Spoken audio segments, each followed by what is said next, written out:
Hi. Earlier this week, Rita came up to me quite excitedly and said, "Have you heard the news? Maradona's dead."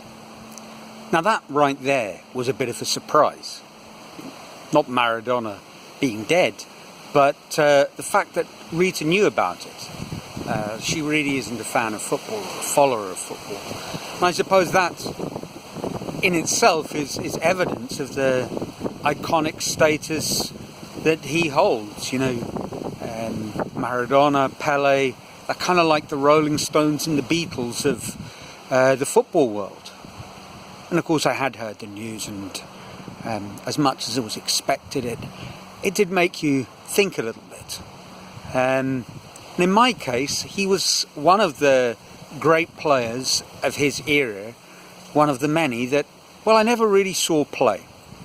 Of course, I saw him on television, but it's not the same thing. Watching football on television, it's, if you're on your own, it's slightly tragic. If you're in a crowd, it's a little bit distracting. But if instead of watching it on a television, you see the game live, you're not watching it, you're part of it, part of the experience. So I never saw Maradona. I've seen some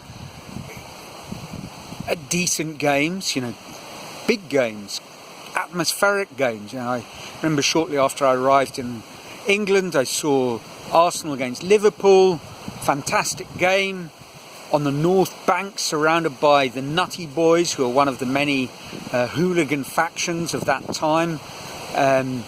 Fantastic experience, and later, when I was in Brazil, when I got to Brazil, I'm still in Brazil, when I got to Brazil, I got to watch quite a lot of live football. And football in Latin America has a whole different weight. And not to say that games in England aren't massive in terms of atmosphere. Yes, they are, and they're world renowned for that. But the games in Latin America have an anarchic edge, which is I think unrivaled. Watching Flamengo Fluminense in the Maracanã, 100,000 people, the stadium vibrating with everyone bouncing up and down. That was quite different.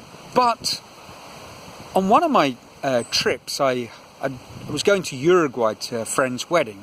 I'd gone via Argentina. I got to see Boca Juniors, which was one of Maradona's clubs, and one of the big clubs in Buenos Aires.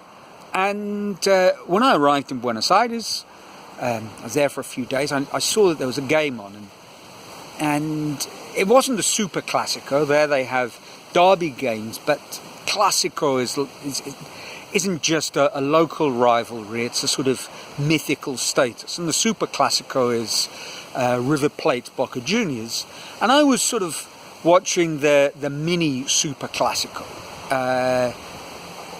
Boca Juniors against Independiente, which is the number 2 team in Buenos Aires. But this was a special game. It was the 100th anniversary of both clubs. So it was a week of rivalry, of taunting, of festivities, and I thought, wow, if I could get to see that game, wouldn't that be a thing?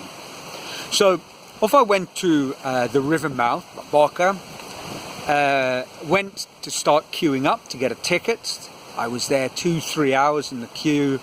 It was the day of the game, and of course the tickets had sold out, which wasn't a total surprise, but I thought it was worth a shot.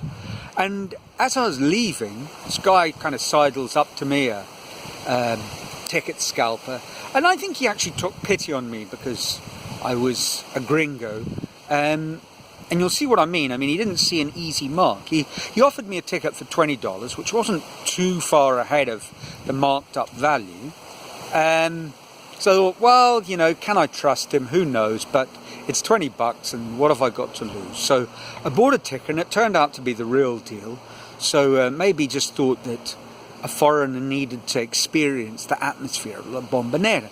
But he did give me a word of warning. He said, get there early because it's going to be crazy. So I got there a few hours before the game, got into the stand, and I was on the Curva Norte, the north bank of Boca Juniors, on the third tier. Now, if you don't know about their stadium, the Bombonera is, it's not like a Latin American stadium, which often has an athletics track and all of that. It's more like an English football stadium where it's, the stadium starts a yard from the touchline. But in this case, it just goes straight up, cliff-like. And it's... the atmosphere, I mean, 2 hours before the game, it was still quite quiet. I was at the top of the Curva Norte. About a few minutes after I got there, the band started arriving, and I'd found a good place to sit, or so I thought, which was just behind the band. But an hour before the kickoff, there was a sort of a ceremonial running of the flags. These guys came in carrying the Boca Juniors flags. And the flag bearers actually never saw the game. They were sort of also acted as kind of cheerleaders. And an hour before the game, the singing started. It went on all the way through the first half. At half time, everyone sat down, the only time they sat down, discussed the game excitedly. Beginning of the second half, up you get again, and the singing started, and it carried on an hour after the game. So, a good few hours of really powerful singing. But where I was, it was just mind-blowing. I mean, the band was a sort of a brass band, and the music was just so powerful, and the atmosphere was, I've never experienced anything like it. And having spoken to people who've been to a lot of big games, I think it's safe to say La Bombonera is one of a kind. I mean, there's nothing like it. And to try and measure just how powerful, how, mind-bending it was, I kind of thought at the time, if they came around sort of conscripting people for another stab at invading the Malvinas, I'd have probably signed up. I mean, it was just, I suppose I should say Falklands, but, I was in La Bombonera. It was unbelievable, amazing game. They won. Boca won 2-1. Winning goals scored by Martin Palermo, who's a cult favourite at the club, and also famous for, I think, missing 3 penalties in the same game of Argentina against Colombia in a Copa America. And all of that was incredible, but it wasn't the most incredible thing about the game. That was actually in the warm-up, which is perhaps... takes you a little bit by surprise. But Independiente came to warm up, and they were in front of our curve, and their goalkeeper was an ex-Boca player, so came in for particularly vicious treatment by the crowd, and they started throwing stuff at him. And it wasn't toilet rolls. I mean, I'd known about the toilet rolls from one of the first international games I ever saw on the telly, at the 78 World Cup final. I was stunned by about just how much toilet paper could end up on a football field before the game. It wasn't coins, which are dangerous. No, they singled out the Independiente goalkeeper with special treatment. And the bottom and second tier of the Curva hurled a sort of hailstorm of large, fluorescently pink dildos at the goalkeeper. And he turned round, kind of acknowledged applause, gave a big thumbs up. He knew what was coming. Pardon the pun.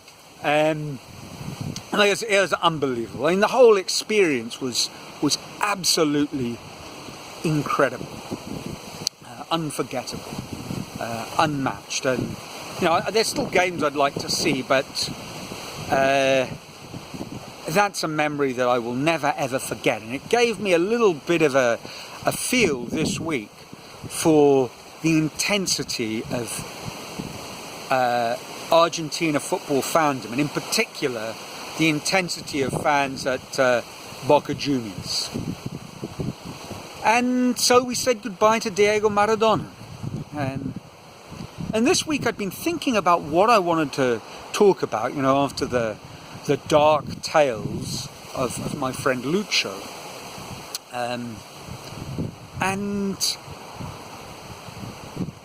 I wanted this to be something kind of light and amusing, but maybe that would lead into a little more in the videos to come.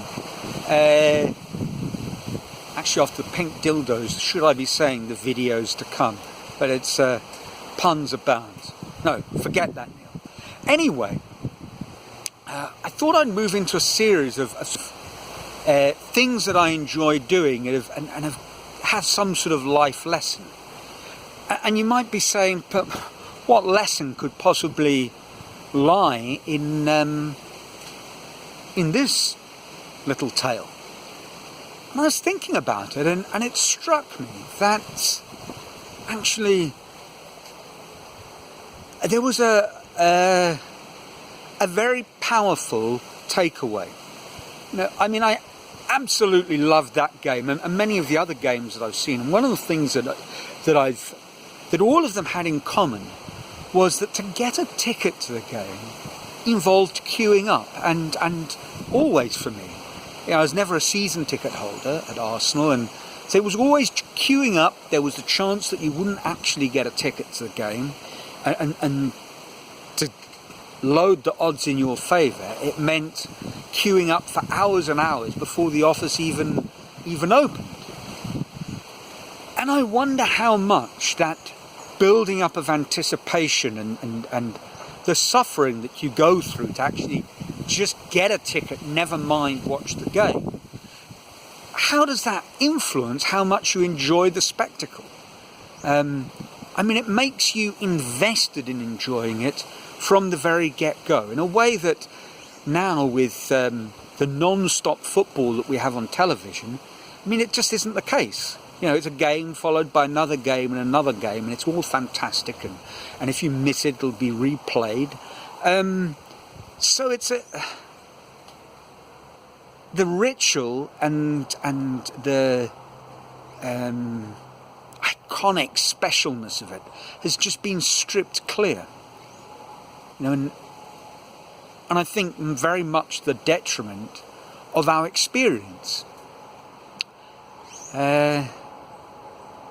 And so maybe, that's what we need. We need to invest more time in what we're going to enjoy, whatever it is. I remember reading something by Chris Guillebeau, an American writer who's